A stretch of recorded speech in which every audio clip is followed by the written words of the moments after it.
카나리아 바이오가 글로벌 임상 3상 DSMB 심의를 통과했다라고 하는데요. 이게 카나리아 바이오 이름으로 바뀌기 전에 첫 번째를 통과했고 그 이후에 두 번째도 통과했고 2번째 발표한 게 바로 세 번째 통과라고 합니다. 그리고 6개월 뒤에 9월 31일쯤에는 바로 네 번째 DSMB를 재검토 예정이라고 하는데요. 이 DSMB는 뭐냐면 지금 이제 독립적인 데이터링 모니터링이라고 해서 이게 임상 3상이 보통 글로벌 임상 3상을 하면 환자 한 명당 1억이 들거든요. 그럼 보통 환자가 한 3, 400명, 500명까지 돼요. 그럼 이게 비용이 최소 300억에서 500억까지 들지 않습니까? 그러니까 중간에 이게 임상에 했을 때 실패할 가능성이 높으면 조기 종료하기 위해서 쉽게 말하면 비용을 좀 아끼기 위해서 이걸 진행하는 거거든요.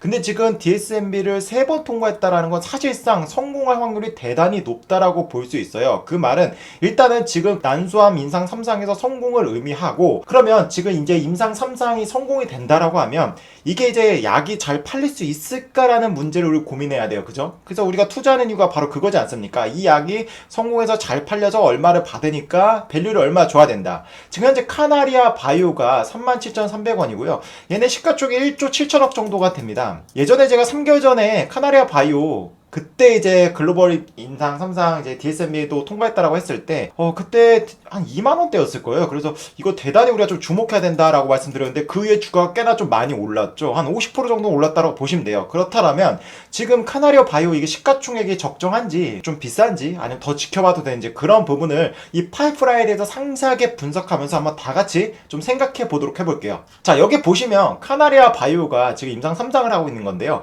크게 말하면 보조 항암요법과 선행 항암요법 두 가지 코호트로 진행하고 있어요. 그러면 지금 여기 뭐라고 나냐? 230명을 모집하는 선행 항암요법은 이미 환자 모집이 완료됐다. 그러니까 지금 코호트 2 바로 이 부분이 선행 항암요법인데 완료가 됐고 코호트 1 같은 경우도 지금 370명 중에 321명 환자를 모집한 상태래요. 거의 모집이 다 됐겠죠. 그렇다면 이건 한 4월달이나 5월달쯤에는 환자 모집이 전체적으로 끝난다.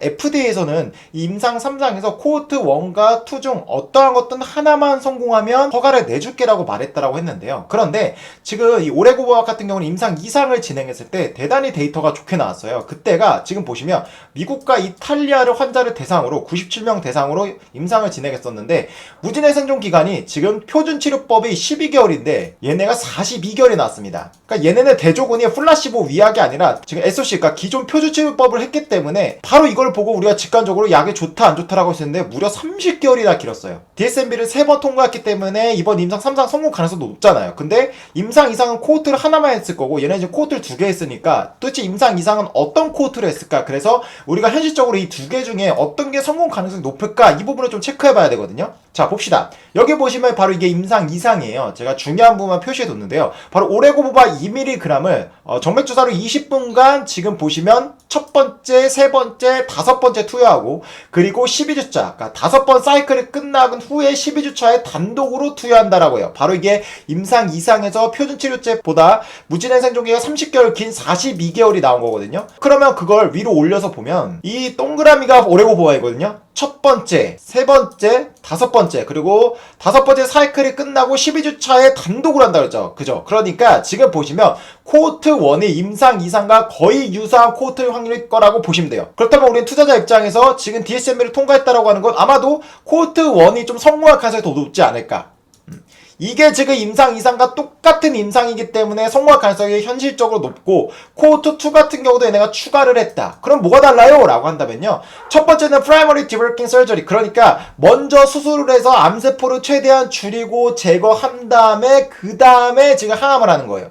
근데 코호트 2는 NACT가 있잖아요. 뭐냐면 3사이클을 먼저 파클리탁스과 카우프라틴 이게 바로 표준치료제거든요. 이걸 먼저 먹여요. 그 다음에 수술을 하고 그 다음에 또 항암요법을 하는 겁니다. 뭐가 달라요? 라고 한다면 두 번째 코호트 2 같은 경우는 바로 수술이 안 되는 겁니다. 그러니까 암세포가 좀 크고 좀 많이 퍼져 있고 그러다 보니까 암세포를 줄여야 되는 거예요. 그래서 항암제 3사이클을 먼저 한 다음에 그래서 암세포가 줄어들면 이제는 수술이 가능하겠네 해서 수술을 한다라는 거예요. 그러면 환자의 상태가 코호트 2가 더 안 좋다. 이렇게 보시면 돼요. 그러면 난이도를 따진다면 아무래도 환자의 상태가 더 안 좋다라는 거는 좀 면역력이 좀 떨어지겠으니까 좀 난이도를 굳이 따지자면 이게 조금 더 어려울 수 있겠구나. 오케이. 이 정도는 우리가 알고 가시면 됩니다. 자, 그럼 넘어가 보면 임상 2상 데이터가 어떻게 나왔을까? 아직 3상 데이터를 공개 안 했으니까 얘네가 보면 지금 지금 PFS가 41.8개월이 나왔고요. 대조군인 파크레탁세가 카보플라틴은 12.2개월이 나왔어요. 그러니까 여기 보시면 파크레탁세가 카보플라틴의 오레고부박을 추가해서 3가지 약을 먹는 겁니다. 기존 표주치료제는 2개 먹는데 얘는 한 가지 더 먹여봤는데 무려 41.8개월까지 무진행 생존 기간이라고 해요. 여기 보시면 하절드 라티오가 이게 HR이라고 하는데요. 이거는 여러분들 낮으면 낮을수록 무조건 약효가 좋다라고 보시면 돼요. 오케이? 보통 유럽에서는 ESM에서는 HR이 0.7 이하면 약의 효능이 있다라고 인정합니다. 그런데 미국인 아스코 같은 경우는 0.76에서 0.80까지 이게 이때까지 조금 더 관대하게 봐줘요. 그럼 이걸 어떻게 해석해야 되냐? 0.46이면 우리는 이걸 해석을 어떻게 하냐면 사망 위험률을 56% 낮췄다. 100에서 이 숫자를 빼면 됩니다. 그러니까 낮으면 낮을수록 위험률을 많이 낮춘 거니까 더 좋다라는 거죠. 오케이. 근데 지금 0.46이면 대단히 약의 효과가 있다라고 보시면 돼요. P밸류는 뭐냐? 이거는 0.05 이하면 통계적으로 유의하다고 하는데 이거는 0.05가 아니라 0.0027이죠. 그러니까 통계적 유의성도 대단히 잘 확인했죠. 그런데 보통 여기 지금 환자 수가 47명, 50명에서 97명이잖아요. 근데 이게 보통 P밸류 같은 경우 통계적 유의성은 환자 수가 많으면 많을수록 이게 낮아질 확률이 높아요. 그래서 P밸류가 환자 수가 많으면 더 유리한 건데 이미 얘네는 100명쯤에서 이렇게 했기 때문에 성공 가능성이 되게 높을 거라고 예측해 보실 수 있었는데 역시나 DSMB도 통과했다라는 거죠. 오케이. 그러면 두 번째 OS. 지금 난소암 같은 경우는 이따 설명드리겠지만 얘네는 1차 지표가 PFS고요. 2차 지표가 OS입니다. 우리가 보통 항암제 임상을 보면 보통 1차 지표가 거의 다 OS거든요. 근데 여기는 PFS가 1차 지표로 더 중요해요. 왜냐라고 한다면 간단하게 말씀드리면 난소암은 재발률이 대단히 높습니다. 그래서 암세포가 더 이상 진행되지 않고 무진행한다는 이 지표가 여기서는 대단히 중요하게 보는 거예요. 오케이? 그러면 지금 2차 지표인 OS의 데이터를 한번 보자면 얘네 어떻게 나왔습니까? 지금 오레고부막구는 아직 나오지 않았어요. 근데 대조군은 43.2개월이 나왔죠. OS 같은 경우는 환자 수가 죽어야 이게 취합이 돼서 데이터를 할 수 있는 건데 그만큼 얘네는 환자가 오래 사니까 데이터가 아직 안 나온 거예요. 그러면 지금 이 데이터가 어느 정도 나올까 유출해 본다면 HR비율 제가 아까 말씀드렸죠. 이게 낮으면 낮을수록 좋다고. 근데 0.35잖아요. 그러면 지금 PFS보다 OS에서 더 효과가 좋은 거잖아요. 그죠? 그러면 아무래도 임상적 유의성 차이가 아마도 더 클 가능성이 높아요. 제가 볼 때 아무리 못해도 7, 80개월은 나오지 않을까? 뭐 100개월이 넘을 수도 있고요. 오케이. 그러니까 OS도 대단히 좋게 나올 거라고 보여져요. 보통 PFS, ORR, 객관적 반응률, 그다음 OS, 전체 생존율은 거의 같은 궤입니다. 약의 효능이 좋으면 같이 가요. 그러니까 지금 PFS가 좋으니까 이것도 대단히 좋게 나오겠구나. 이렇게 인지하시면 되고 역시나 P값도 대단히 0.05 이하면 되는데 0.004이죠. 그러니까 지금 전반적으로 보면 임상 이상의 데이터가 굉장히 뭔가 좀 잘 나왔네. 압도적이네. 오케이. 그러면 부작용을 한번 체크해 봅시다. 이 약이 부작용도 중요해요. 상업성에 있어서 약이 만약에 부작용이 많으면 환자들이 안 먹거든요. 대표적으로 제가 HIV 선낭 같은 경우 말씀드렸잖아요. 이거 지금 약이 없긴 한데 부작용이 너무 높고 근데 지금 경쟁약들도 늦긴 하지만 임상을 하고 있기 때문에 좀 조기 승인이 좀 어렵지 않을까 이렇게 좀 말씀드렸었어요. 그래서 지금 이 부분 상업성을 고려한다면 부작용도 되게 중요하거든요. 근데 여기 보시면 제가 항상 말씀드리면 부작용도 크게 두 가지가 있어요. 첫 번째는 그냥 A, 그 다음에 TEAE, 그리고 한 가지 더, 세 가지 TRA. 근데 여기서 우리가 가장 중요한 건 뭡니까? TRA. 이게 뭐냐면 트리트먼트 릴레이티드. 그러니까 치료와 연관성 있는 부작용이에요. 그러니까 이 약을 임상을 할 때 그냥 부작용이 나면 A로 취합을 합니다. 근데 여기서 임상 시작하고 나서 부작용이 시작된 게 있을 수 있잖아요. 임상 전에 부작용이 있을 수도 있고 그걸 바로 TEA로 해요. 근데 이제 여기서 또 한 번 더 분석 들어가서 이 약과 연관성이 있는지 말한 게 TRA예요. 이게 가장 중요하거든요. 여기 보시면 지금 이거 보시면 at least one related TEA 그레이드 3이라고 나오죠. 그러니까 이게 TRA예요. 치료와 연관성이 있는 거거든요. 지금 보시면 제가 항상 말씀드리지만 그랜드 3등급 이상이 중요하다고 말씀드려요. 왜? 모든 약들이 약의 효능이 좋으면 부작용도 많은 게 맞는데 그래드 1등급, 2등급은 경미한 수준이니까 큰 문제는 없습니다. 근데 그래드 3등급 이상이면 환자가 너무 힘들어서 이 약을 먹다가 약물을 중단시킬 수도 있고 이 부작용이 3등급에서 4등급, 5등급까지 커지면 쉽게 말하면 환자가 사망할 수도 있어요. 그래서 어떤 약의 상업성을 판단할 때 제가 볼 때 3등급이 얼만큼인지가 중요하거든요. 근데 여기 보시면 4.3%밖에 되잖아요. 되게 낮죠. 사실 이거에 대한 절대적 기준은 제가 이런 데이터를 많이 보니까 보통 약의 효능들이 한 임상 3상에서도 한 20%, 30%, 40% 정도 레인지까지 나옵니다. 보통 이 정도 나오거든요. 근데 얘네 4.3%예요. 그냥 되게 낮아요. 사실상 부작용이 거의 없는 겁니다. 근데 좀 놀라운 건 뭐냐면 지금 이 약은 파클락스가 카보플라틴 표준치료법에 오레고버 하나 더 먹었잖아요. 그러니까 3개 먹은 겁니다. 근데 이거는 표준치료법이지만 2개 먹었잖아요. 그러면 약이 하나 더 많아지면 약의 효능이 좋아지는 만큼 부작용도 더 많은 게 맞는데 지금 이 약은 오히려 부작용이 절반 줄어들었어요. 그러니까 쉽게 말하면 그냥 이 약은 진짜 안전합니다. 근데 난소암은 부작용은 크게 중요하지 않아요. 왜냐면 뭐 림파제나 이따 설명드리겠지만 유지요법이나 이런 것들도 보면 실제 의료 현장에서는 되게 안전하다고 의사들이 말하거든요. 그러니까 이 지금 부작용 부분은 우리가 크게 투자할 때 검토해야 될 필요성 부분은 아닙니다. 알면 좋지만 지금 이것 때문에 뭐 이 약이 임상에서 성공하는 많으니 그거를 갈릴 것 같진 않아요. 왜냐면 임상 3상도 아마 안전하게 나올 거니까. 그리고 경쟁력들도 안전하니까. 결론적으로 가장 중요한 건 1차 지표인 PFS. 그 데이터, 지금 우리가 본 임상 이상의 42개월, 41.8개월이 경쟁력이 있는지를 체크하는 게 가장 중요하다. 오케이? 자, 그럼 봅시다. 그러면 경쟁약이 어떤 약인지 우리가 알아야 돼요. 그죠? 그래야 비교를 할 거 아닙니까? 지금 이게 카나리오 바이오 같은 경우는 애널리스트가 이 종목을 커버하지 않습니다. 그러다 보니까 그냥 카나리오 바이오 자체적으로 내놓은 레포트가 뭐 4개인가 있더라고요. 근데 최근에 4월 7일인가 내놓은 거 빼고 그 전에 3개를 보면 이 장이 나오거든요. 근데 아마도 이 First Line Potential 이 장을 이해하면 여러분들이 카나리오 바이오를 그냥 다 이해한다고 보시면 돼요. 근데 제가 되게 어려웠습니다. 왜 어려웠냐면 제가 항암제를 많이 했잖아요. 바이오 종목들을. 그죠? 그럼 보통 항암제는 어떻게 되냐면 내가 예를 들어서 폐암에 걸렸다고 합시다. 그러면 리서치 TV님 폐암이에요. 그러면 가장 먼저 새로 폐암이 생긴 거니까 1차 치료제를 먹겠죠. 근데 이 모든 약들이 한 2년 정도 먹으면 내성이 생겨요. 약발이 안 됩니다. 그럼 뭐랍니까? 2차 치료제를 먹어요. 그리고 여기서 또 내성이 생기면 3차 치료제. 살아있다면. 근데 이 난소암 같은 경우는 1차 치료제를 먹고 재발하는 게 아니라 이걸 먹고 완치가 되거나 CR이 나오거나 PR이 나오더라도요 2차로 가는 게 아니라 1차 또 유지요법을 갑니다.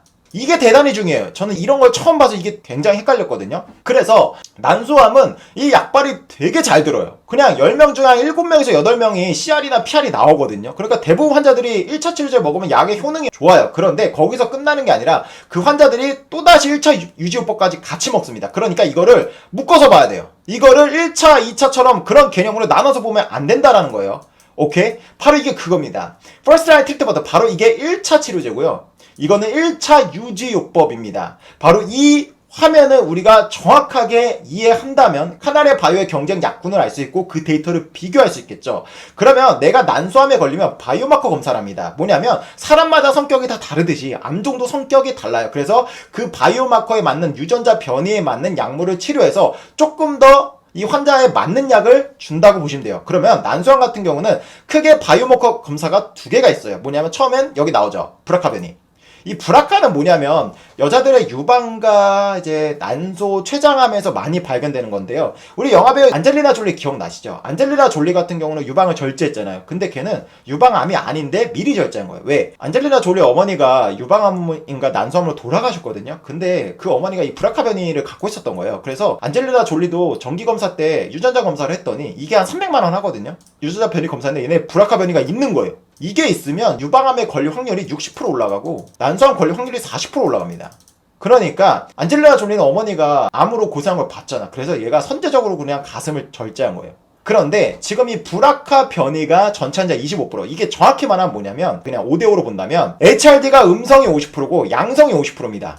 근데 이 HRD 양성에서 브라카 변이가 절반, 브라카 변이가 없는 환자가 절반씩이에요. 그래서 얘가 지금 25%로 해둔 거예요. 그러면 지금 오레고보밥이 임상 3상을 하지 않습니까? 걔네 환자군을 좀 볼 필요가 있겠죠. 바로 지금 여기 밑에 있는 거 있잖아요. 이게 지금 오레고보밥의 임상 프로토콜에 있는 환자를 안 뽑는 기준, 그러니까 제외 기준을 가져온 거예요. 그분만. 여기 뭐라고 나옵니까? 브라카 1, 브라칸도 1, 2가 있는데 브라카 1, 2가 지금 나오죠. 포스티브, 그러니까 브라카 변이가 양성인 사람들은 받지 않아요. 브라카 변이가 있는 25% 환자군은 빼야 돼요. 이거는 얘네 환자를 안 받으니까 지금 난소암 전체 환자군의 타겟이 아니라는 말입니다. 그러다 보니 오레고보밥의 타겟팅 시장은 약 75%다. 근데 또 중요한 게 있어요. 오케이? 그럼 여기서 이제 브라카 변이, 이 데이터는 필요 없겠죠. 37.2개월, 뭐 이 데이터는 우리가 비교 대상군이 아닌 겁니다. 그런데 여기 또 나오죠. 뭐라고 나오냐? Homologous Recombination Deficiency, 그러니까 HRD라고 나옵니다. 정확하게 보셔야 돼요. HRD가 있는데 파프 이니비터를 1차 유지법으로 받으려는 사람들은 받지 않는다. 그러니까 뭐냐면 얘네가 브라카 변이의 바이오마커 검사도 받고 그 다음에 HRD가 양성인지 음성인지도 받아요. 이것도 바이오마커 유전자 검사 비용이 200만원에서 600만원까지 되게 비싸요. 이거는 지금 국내에서는 급여가 안 되거든요. 브라카 변이 급여가 돼서 환자 부담이 5% 받게 되지 않아요. 근데 이거는 아직 급여가 안 돼서 대단히 비쌉니다. 그런데 여기서도 했을 때 HRD 양성이 나오겠죠. 제가 아까 말씀드렸지만 HRD 음성이 뭐 50%, HRD 양성이 50% 했죠. 근데 HRD 양성이 나오면 보통은 파프 치료제를 먹나봐요. 유지요법으로 같이 봐야 된다 말씀드렸죠. 그런데 파프 유지요법을 안 먹을 사람은 이 약을 먹으라 이거야. 그러니까 이거는 뭐냐면 HRD가 양성인데 파프 치료제를 먹는 데이터가 굉장히 중요한 거예요. 그 데이터보다 좋게 나오면 이 시장을 빼줄 수 있는 거야. 20%를 55%는 무조건 안전빵으로 데이터가 좀 가져가는 건데 HRD 양성은 지금 파프 치료제보다 좋은지 안 좋은지 비교를 해야 돼. 그리고 HRD 음성에서도 데이터가 있다면 비교를 해야 되고. 오케이? 그러니까 지금 얘네 목표 시장이 55%에서 75%를 타겟팅하고 있다. 이건 추후에 상업성을 분석해야 되기 때문에 여러분들도 기본으로 알고 가셔라. 여기 지금 많은 데이터들이 나와요. HRD 양성인데 브라카 정상. 아까 브라카가 양성이면 뺀다고 했으니까 이건 맞겠죠. 그리고 HRD가 음성. 여기는 양성인데 먹을 사람 안 받았을까? HRD 음성도 받는 거예요. 바로 이 데이터들 제가 다 가져왔거든요. 그래서 이 데이터를 한번 분석, 비교하면서 3상이 지금 거의 성공이라고 본다면 임상 2상의 연속 데이터가 나올 확률이 높잖아요. 그러면 그 데이터가 어느 정도 수준인지, 정말 압도적인지, 아니면 경쟁력과 뭐 비슷한지, 아니면 떨어지는지, 그걸 통해서 한번 우리가 카나리오 바이오를 미래를 한번 예측해 보자고요. 자, 봅시다. 제가 아까 말씀드렸지만 카나리아 바이오를 볼 때 이 유지요법이 대단히 중요해요. 그럼 왜 중요하냐? 지금 보시면 뭐라고 나냐? 김희승 서울대병원 산부인과 교수가 이렇게 말했어요. 난소암은 완치했다고 치료를 중단하면 재발한다. 그래서 효과가 있을 때, 효과가 있다는 건 뭐냐면 쉽게 말하면 CR, 완전 관해. 이게 5년 동안 유지되면 내가 이제 완치됐다라고 하는 거예요. 그리고 PR은 뭐냐면 암세포가 30% 이상 줄어든 환자. 약의 효과가 있다라고 말하는 겁니다. 그때 유지하는 게 답이다. 유지는 뭐냐면 가만히 있는 게 아니라 1차 유지요법의 약들을 먹으라는 소리예요. 오케이. 그러니까 내가 완치가 되면 약을 안 먹어 이런 개념이 아니라는 거예요, 여러분. 난소암은 달라요. 이걸 명확하게 알고 가셔야 돼요. 그러면 왜 그러냐? 지금 제가 써놓은 게 뭐냐면 보통 여기 나오죠. 1차 치료제를 먹어요. 난소암이면. 그러면 그 1차 치료제 지금 표준요법의 이 18.2개월이 뭐냐면 아까 카보플라틴 파클렉타스 있었잖아요. 근데 플러스 이제 아바스틴도 있습니다. 베바시아만 3개를 먹으면 18.2개월이 나옵니다. 근데 이게 끝나잖아요. 그럼 끝나고 나서 평균적으로 10개월에서 18개월 이내에 약 80% 환자가 재발돼요. 그러면 이 구간이 재발이 되면 안 되잖아. 어쨌든 여기 또 지나고 나서 재발했어. 그 2차 치료제를 먹겠죠? 그러면 또다시 이 약의 효능이 끝나는 시점이 끝나고 나서 5개월에서 이 구간이 절반으로 줄어든다라고 해요. 10개월에서 18개월이 두 번째는 5개월에서 9개월로 줄어드는 겁니다. 그러니까 난소암에 걸리면 80%에서 85%까지 환자가 거의 다 재발이 돼요. 재발이 안 되는 환자가 10%에서 15%밖에 되지 않습니다. 그러다 보니 이걸 막기 위해 유지요법을 쓴다라 보시면 돼요. 근데 우리 아까 오레고보합이 41.8개월, 뭐 42개월 나왔잖아요. 그럼 이 데이터가 일단 직관적으로 어느 정도 수준인지 우리가 기본적으로 인지를 해보면 지금 1차 표준 치료제를 쓰면 18.2개월 삽니다. 근데 얘네가 지금 42개월이 했잖아요. 그럼 2차 치료제 재발까지 하면 이 지금 기간이 여기서 지금 하면 재발까지 기간이 최소한 28개월에서 36개월이죠. 그러니까 첫 번째 재발을 막을 수가 있는 거예요. 이거 대단히 중요해요. 이게 왜 중요하냐면 1차 치료제의 목표는 완치입니다. 그런데 어쨌든 간에 재발을 하잖아요. 재발을 하면 완치의 목적이 아니라 그냥 환자의 삶의 질을 높이는 게 목표입니다. 그러니까 최대한 암세포와 같이 고통 없이 사는 거. 그러니까 죽을 수도 있다라는 거예요. 그래서 사실 이 첫 번째 재발을 막는 게 진짜 중요하거든요. 난소암은. 근데 이 42개월이라는 숫자는 그걸 막는다? 이거 좀 우리가 주목해 봐야겠네. 우리가 이렇게 직관적으로 알 수 있는 거예요. 오케이? 자, 그럼 봅시다. 제가 지금 여러분들 가져온 건데요. 이게 바로 NCCN 가이드라인이에요. NCCN 가이드라인 뭐냐면 미국에서 의사들이 이걸 보고 대체적으로 95% 이상이 따릅니다. 그 말은 뭐냐? 여기 올라가면 상업성은 담보다. 최근에 여러분들 한미약품 검색하시면 임상에 성공했는 FDA 가이드라인이 여기 올라갔어요. 어디에? 그래도 3개월 만에 뭐 매출이 1000만 달러 나왔다고 기사 나오거든요. 요즘 한미약품 주가 좋잖아. 한번 확인해 보시면 되는데 지금 보시면 오레고 봉합에 이번 임상 3상의 대조군이 아까 보셨겠지만 파클리탁스가 카보플라틴이었죠. 근데 놀랍게도 이게 프리폴드입니다. 프리폴드는 뭐냐면 의사가 가장 먼저 고려하는 라인. 난소암에 걸렸어요 라고 하면 가장 먼저 고려하는 게 프리폴드거든요. 근데 여기는 프리폴드가 2개예요. 그러면 지금 얘네 대조군이 이거잖아. 그러면 이 2개의 데이터를 직접적으로 비교해 봐야 돼요. 나머지 아래는 뭐예요? 필요 없어요. 왜? 이건 프리폴드가 아니잖아. 이건 2순위야. 오케이? 카나리오 바이오의 대조군이 파클리타스 카볼레다 프리폴드다 보니까 이거보다 레벨이 더 높은 거예요. 수준이 높은 거야. 그러니까 이거는 볼 필요가 없어, 데이터를. 그러면 뭐가 다르냐? 비교해보죠. 첫 번째는 올 스테이지. 암이라는 게 1기, 2기, 3기, 4기 있는데 여기는 1기, 2기, 3기, 4기 다 포함. 근데 파클테스와 카브르데 플러스 아바스틴인 베바시주밥을 추가하는 거는 1기를 뺄 2, 3, 4기 중에 선택하는 거. 그러니까 이거는 의사의 재량인 거예요. 오케이. 근데 우리가 알 수 있을 거예요. 기본적으로 2가지 악재보다는 3가지 악재가 부작용은 많겠지만 그래도 효능이 더 좋을 수 있겠구나. 어쨌든 이게 동등 레벨입니다. 우리나라 같은 경우는 이제 기사를 보니까 베바시마, 아바스틴 같은 경우는 뭐 3C나 뭐 그 이상에서 급여 조건이 좀 까다롭다 보니 우리나라는 파클타스가 카보플라틴을 가장 먼저 1차 치료를 먹는 환자군이 한 80%라고 해요. 근데 제가 볼 때 미국의 그 데이터는 확인을 할 수 없었어요. 기사를 제가 뭐 찾을 수가 없으니까. 근데 제가 볼 때 미국과 글로벌 표준은 아마 이거일지 않을까 싶어요. 이걸 많이 쓸 것 같아요. 결국은 이게 급여가 되냐 안 되냐 차이니까. 급여만 된다면 똑같은 조건이라면 이걸 더 먹을 겁니다. 왜? 이따 말씀드리겠지만 이게 데이터가 더 좋거든요. 자, 그러면 이 데이터를 비교해 볼 거고 플러스 뭐라고 말씀드렸죠? 1차 치료만 보는 게 아니라 1차 얘네는 무조건 1차 유주법을 한다라고 했잖아요. 재발률이 80%라. 그러니까 이것만 먹고 완치되면 끝! 집에 가세요가 아니라 완치되더라도 무조건 여기서 또다시 1차 유주법을 선택해야 돼요. 그러면 지금 여기 뭐라고 나옵니까? Determining your option. 베바시주맙을 포함한 화학요법. 그러니까 지금 우리가 보실 거는 바로 제가 노란색으로 표시해둔 이거를 먼저 볼 거예요. 그 다음에 두 번째로 요거를 볼 겁니다. 바로 이 두 번째 부분은 지금은 X해놨죠. 지금은 볼 필요가 없는 거. 여기서 주목해봅시다. 지금 이 3가지 화학요법을 하면 여기 이제 제가 바이오마커 검사한다고 그랬죠. 바이오마커인데 브라카 유전자를 가지고 있대. 그러면 이건 볼 필요 없어. 왜? 우리 아까 봤지만 오레고보아 3상에서 브라카 유전자 있는 사람은 뺐잖아. 안 받았잖아. 그죠? 그러니까 이거는 필요 없는 거야. 우리 아까 브라카 환자군 25%는 우리 타겟이 아니잖아. 이거 볼 필요가 없어요. 확실하게 제가 짚고 넘어갈게요. 그럼 두 번째, 이게 중요한 겁니다. 이게 바로 이 오레고보암의 경쟁군이에요. 뭐라고 합니까? Maintenance therapy with 베바시주맙 and 올라파립 together. 그러니까 유지요법은 베바시주맙과 올라파립을 함께 쓰는 걸 추천한다. 그러니까 1차 치료로 이 3가지 약을 먹는데 1차 유지요법도 2가지를 병용요법에 그러니까 5가지 약을 먹는 거예요. 오케이. 근데 뭐라고 나오냐? HRD가 양성인데 브라카가 음성인 사람. 이거는 아까 맞죠? 우리 브라카가 양성인 사람 안 받았으니까 그 반대는 음성이니까. 그죠? 그러니까 지금 이게 1번이에요. 이 데이터로 보여드릴 거고. 두 번째, if. 이 구간은 또 다른 겁니다. 뭐라고 하냐? If the HR status is normal or unknown. 근데 HR 스타투스가 노멀이거나 unknown, 알려지지 않는 거는 베바시주맙 혼자 먹으래. 여기는 올라팔리가 같이 먹으라 그랬는데 이거는 그러니까 아바스틴 혼자 먹으래. 그럼 제가 좀 헷갈린 거예요. 뭐냐면 여러분 양성의 반대말은 음성이잖아요. 그러니까 우리 아까 보자 HRD라는 게 맞죠. 그래서 이 용어에 대해서 지금 제가 좀 헷갈려서 찾아봤는데 뭐냐면 임상 3상 기준에서 HRD인데 8포 이니비터로 유주법을 쓴 사람들은 받지 말라라고 했잖아. 그죠? 이게 뭐냐면 쉽게 말하면 HRD 디피전시, HRD가 결핍된 거야. 근데 이거를 여기 난수하면서는 양성이라고 말합니다. 근데 보통 결핍 이러면 약간 음성 같잖아. 그죠? 근데 그게 아니야.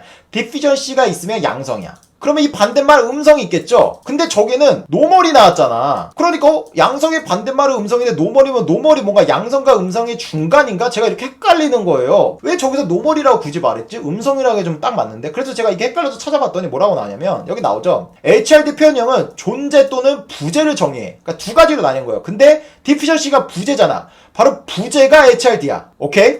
근데 HR이 존재하면 그건 HRP, HR Proficiency라고 하는 거야. 이게 바로 음성이야. 바로 이게 여기 나오죠. 이제 난소암에서 임상을 할 때 이렇게 바이오마커를 구분해요. 여기 잘 보이면 HRD가 있죠. 바로 이게 HRD, Deficiency, 결핍, 이거 양성을 말하고 그리고 HRP, 이게 HR이 존재하는 거. 근데 이거를 음성이라고 해요. 근데 여기는 HRND가 나오잖아. 이건 뭐냐면 HR unknown, 알려지지 않는 거를 여기는 HRND라고 해요. 그러면 우리 아까 지금 보셨겠지만 얘는 HRD도 아니고 P도 아니고 unknown이 있지만 노멀이라며. 이 말은 뭡니까? 제가 볼 때 HRP를 말합니다. 오케이? 그러니까 HR Proficiency, HR이 음성인 사람을 노멀이라고 말하는 것 같아요. 오케이? 이해되셨을 거예요. HRP든 unknown이든 지금 베바시암을 혼자 먹여라라고 하는 겁니다. 오케이? 바로 이 부분은 2번이에요.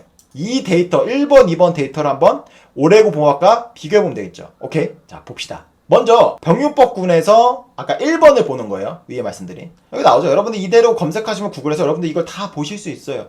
뭐라고 하냐? HRD가 양성인데 did not have 브라카가 음성임. 맞죠? 경쟁군이죠. PFS는 28.1개월 그리고 위약군은 16.6개월이 나왔다. 위험비는 0.43이 나왔어. 두 번째, 아까 HR 스테이터스가 노멀이거나 그러니까 HRP거나 아니면 HRND, 언노운인 경우 베바시주맙 혼자 먹이라고 했잖아. 그죠? 병용이 아니라 바로 이게 2번입니다. 이게 사실 2011년도인가 한 거거든요.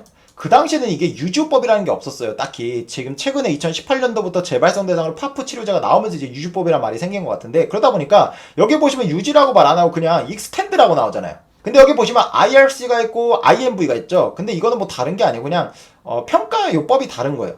근데 제가 찾아보니까 아까 위에 보셨겠지만 18.2개월이라고 하잖아. 그러니까 뭐 그냥 이게 기준이 맞나 봐요. 이게 틀린 건 아니고 똑같은 거예요, 그냥. 오케이? 근데 지금 보시면 CP가 뭐냐면 카보플라틴과 파클텍스, 이게 아까 보시면 프리펄드 표준치법이죠. 그죠? 그 당시 임상을 한 거야, 대조군으로. 똑같이. 오레고바도 지금 이거잖아, 대조군이. 근데 추가적으로 두 번째 코호트는 카보플라틴과 파클텍스에 플러스 베바시만 먹인 거야. 그리고 얘네가 똑같이 이걸 먹이고 한 가지 똑같 네 가지 약을 먹인 거야. 유주법까지. 이건 다 유주법이 없잖아. 근데 역시나 약을 늘리니까 효과가 더 좋았어요.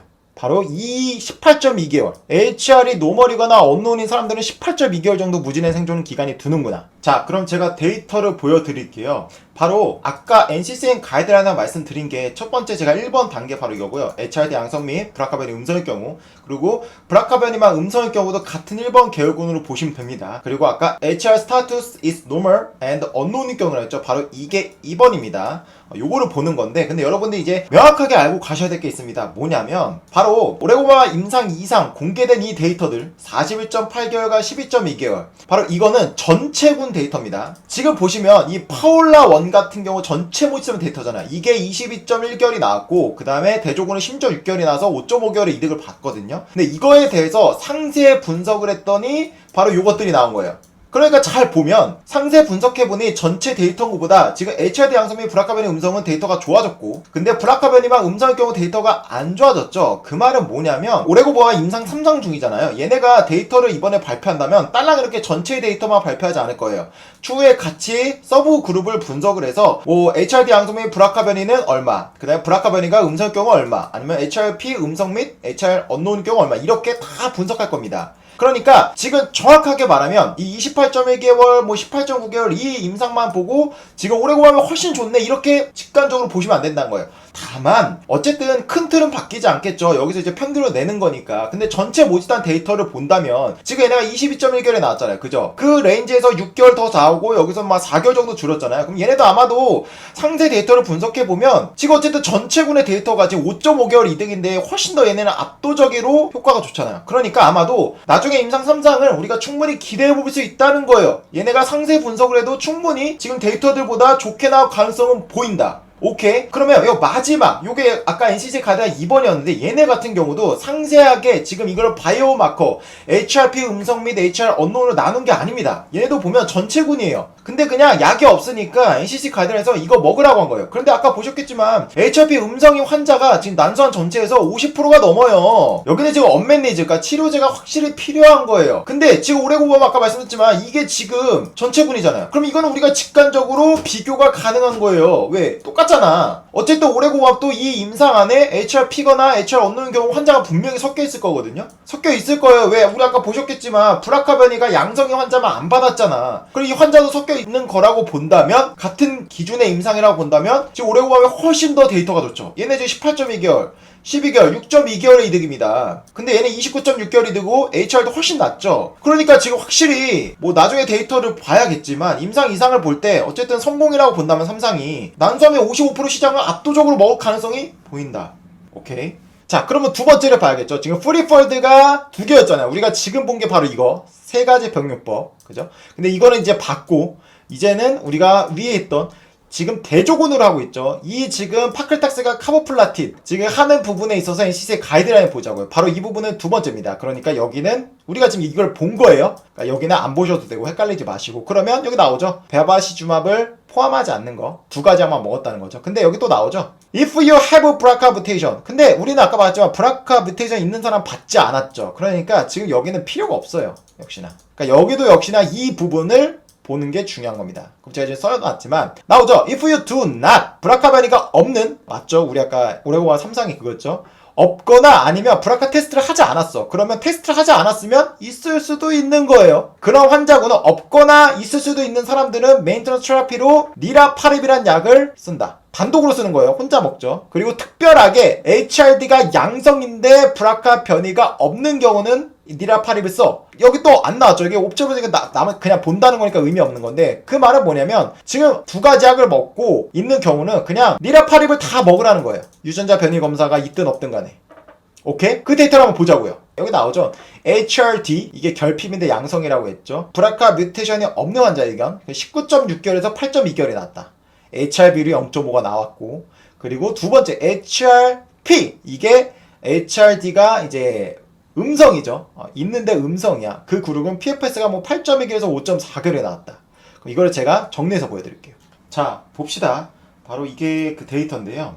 전체 모집단의 데이터는 바로 이겁니다. 그리고 13.8개월과 8.2개월, 5.6개월에 2등이 나왔고 HR은 0.6가 나왔습니다. 그리고 여기 아래 보이는 것들은 이 안에서 다시 서브 그룹으로 분석했더니 HRD와 브라카베니 음성의 경우는 바로 19.6개월과 8.2개월, 그리고 11.4개월이 나왔고, 그리고 여기 HRD가 양성일 경우 같은 경우는 21.9개월과 10.4개월, 그리고 11.5개월에 2등이 나왔고, 그리고 HRB가 음성일 경우 8.1개월과 5.4개월이 나와서 2.7개월에 이득을 봤다. 오케이. 그러면 아까도 말씀드렸지만 오레고바와 임상 이상 같은 경우는 지금 전체 데이터잖아요. 그죠? 그러면 이거는 지금 여기 첫 번째 있는 프리마 요 전체 데이터와 비교를 해봐야겠죠. 지금 얘네도 평균치는 13.8개월과 8.2개월이 나왔지만 지금 여기 나오진 않았지만 뭐 브라카베니가 양성일 경우 데이터가 좋게 나왔거든요. 그래서 지금 그런 부분에서 평균치인데 지금 보시면 어쨌든 전체 데이터를 비교해보면 지금 5.6개월 이득에 HR이 0.62, 뭐 대조군이 다르기 때문에 이걸 직접적으로 할 수 없지만 어쨌든 지금 41.8개월과 12.2개월 그리고 29.6개월의 이득을 본다면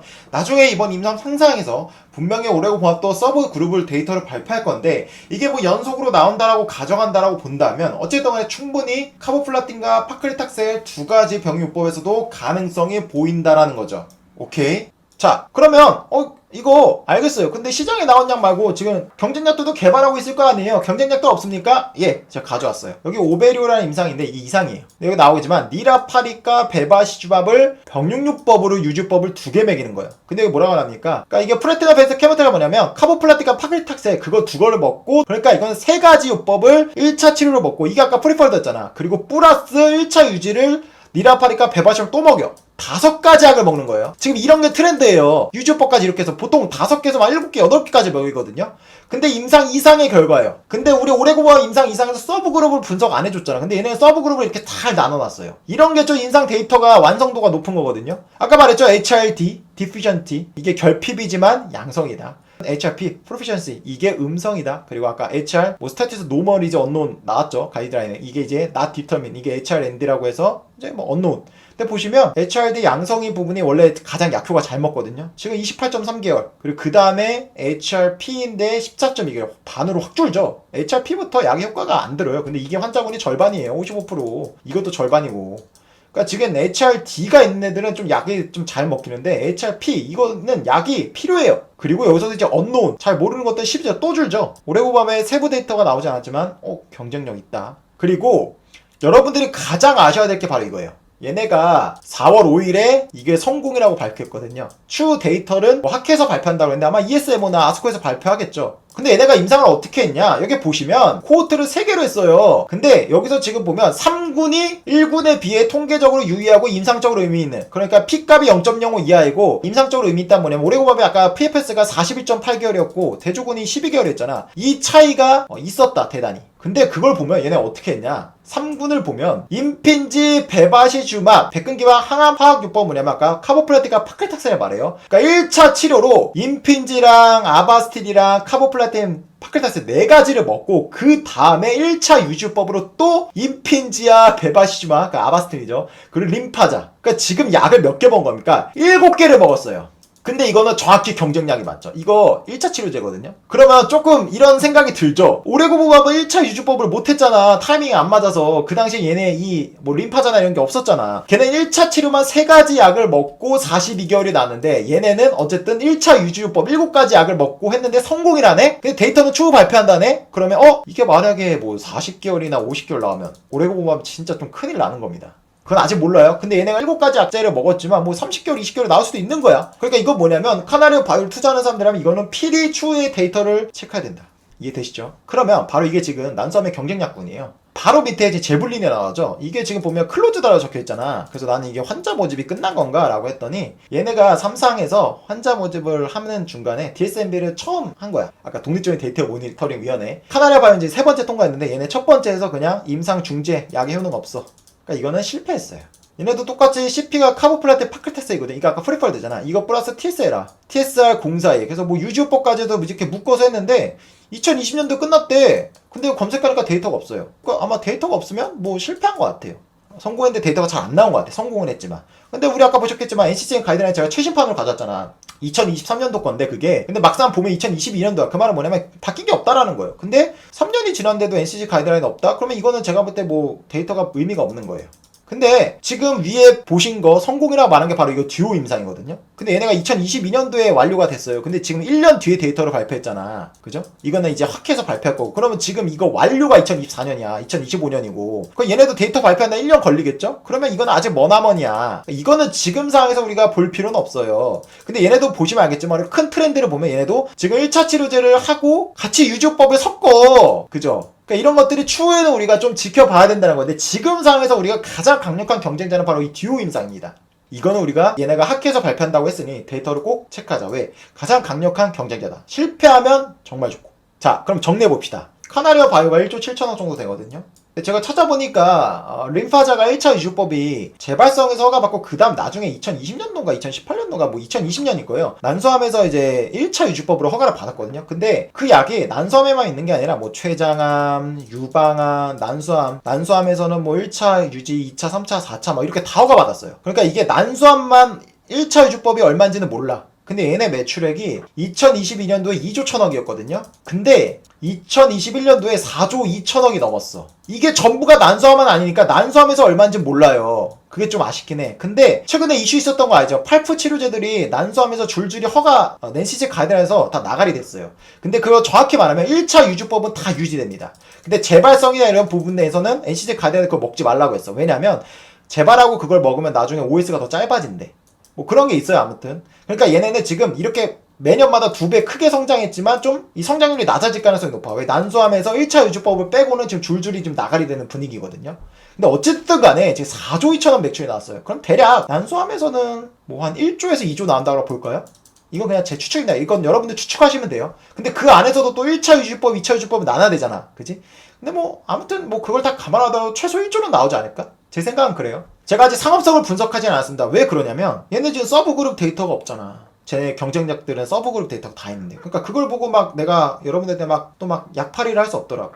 어쨌든 3상에서는 서브그룹 데이터를 발표할 거예요. 근데 대략 가이드라인은 말할 수 있습니다. 제가 추후에 그거는 또 방송할 의향이 있는데 일단 지금 상황으로 본다면 지금 카나라 바이오 1조 7천억이야. 근데 림파자가 이제 매출액이 한 1조에서 2조 정도로 한다 본다면 뭐 비슷해요. 근데 저한테 또 누가 이런 질문 하더라고요. 림파자는 유지호법인데 왜 그거를 카나리아 바이오는 얘는 1차 치료제인데 왜 비교해요? 그거 왜 그러냐면 아까 말씀드렸지만 난소암은 재발률이 85%이기 때문에 1차 치료를 먹고 완치가 돼도 1차 유주법을 먹어요. 아까 제가 의사가 한 말 가져왔잖아요. 그러니까 1차 치료제랑 1차 유주법을 같이 봐야 돼. 그래서 아까 설명드렸지만 지금 임상 트렌드가 1차 유주법이랑 1차를 다 같이 약을 섞어서 하잖아. 얘네 타이밍이 안 좋아서 못했지만 좀 아쉬운 게 1차 유주법이 그냥 오레고보마 단독으로라도 했으면 어땠을까 이런 아쉬움은 있어요. 그러니까 1차 유주법에 팔리는 약의 매출액을 우리가 대략 참고할 만은 해요. 그러면 3달 전에 했을 때는 그때는 진짜 카나르바이오 좋다라고 카톡방에서도 말씀드렸거든요. 그때 한 2만원대였어요. 그때 들어가신 분이 어제 채팅 쳤지만 그분은 지금 수익률이 50%가 넘었죠. 근데 지금은 또 한 가지 이슈가 있었죠. 3달 전에 바뀐 게 뭐야? 4월 5일에 가장 강력한 경쟁자가 임상에 3상에 성공했대. 근데 걔네 유주법까지 다 했어. 오레고보암은 3가지 약을 먹고 42개월에 나왔는데 경쟁약은 지금 1차 유주법까지 다 해서 7가지 약이. 데이터는 몰라. 추후 공개한대. 그럼 이런 거죠. 그전까지는 카나르바이오가 1등이야 라는 기대감이 있었겠죠. 근데 지금은 이런 거죠. 1등인데 뭔가 2등이 될 수도 있지 않나? 물론 이거는 여러분들이 판단하셔야 됩니다. 정리하면 카나리아 바이오는 우리가 대단히 주목해야 되는 데이터는 맞아요. 성공은 제가 볼 때 거의 된 것 같고 추후에 데이터가 발표했을 때 이런 전체 데이터군보다도 서브그룹을 분석했을 때 그게 얼마나 경쟁력이 있는지가 핵심 포인트다. 일단은 1조 7천억은 저의 결론은 어느 정도 적정가치이지 않을까라고 생각이 들고 올라가면 뭐 여러분들이 너무 좋은 건데 조금 신규 진입은 고민을 해봐야 되지 않나. 하지만 여러분들이 대단히 관심을 가져라. 왜? 나한익 대표는 미국에서는 얘네가 직접 판매한다고 했거든요. 미국이 가장 돈이 돼요. 딴 데는 다 기수출한다고 했고. 그러니까 그런 부분에 있어서 우리가 카나리아 바이오를 대단히 주목하자. 이상 끝.